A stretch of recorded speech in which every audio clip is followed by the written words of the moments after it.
మీకు అంటే మీకు ఉన్న రచన అనుభవానికి గాని, లేదంటే మీకు ఆ సర్కిల్ ఉన్నదానికి ఒక పబ్లికేషన్ అనేది ఎందుకు స్టార్ట్ చేయట్లేదు మీరు? నాకు పబ్లికేషన్ మీద కాదు గానీ, I want to seriously want to enter into cinema journalism.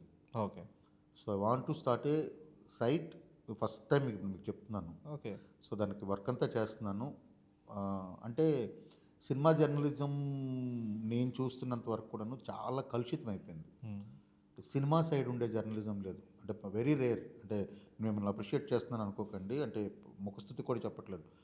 ఇలా వచ్చి నో నాన్‌సెన్స్‌గా సినిమా గురించి మాట్లాడేవాళ్ళు చాలా తక్కువ మందున్నారు.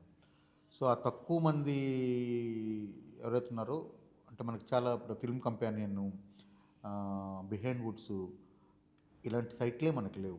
అంటే సినిమా గురించి, సినిమా కోసం, సినిమా ద్వారా అన్న సైట్‌లయితే లేవు హ్మ్. ఒకటి హ్మ్. ఇన్ఫర్మేటివ్‌గా. సో, వేరే అలాంటి ఒక కంప్లీట్ ఇది చేయాలనైతే కోరికుంది. ఓకే. దానికి వర్క్ మొదలుపెట్టాను. బట్ ఎంతవరకు పబ్లికేషన్ అన్నది అవసరం లేదు. ఇప్పుడు మా ఫ్రెండ్స్ వెంకట సిద్ధారెడ్డి, మహి బెజవాడ వాళ్ళున్నారు. వీళ్ళంతా కూడా హ్మ్.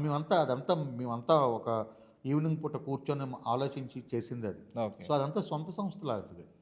ఇప్పుడు మీకు దగ్గర ఒక పుస్తకం ఉంది. అది బావుంది అనేసంటే నేను ఇమ్మీడియేట్‌గా ఒక ఫోన్‌తో అది పబ్లిష్ చేయించగలను. మళ్ళీ ఇప్పుడు నాకు సెపరేట్‌గా పబ్లికేషన్ హౌస్ అవసరం లేదు. ఓకే. ఓకే. ఒకటి.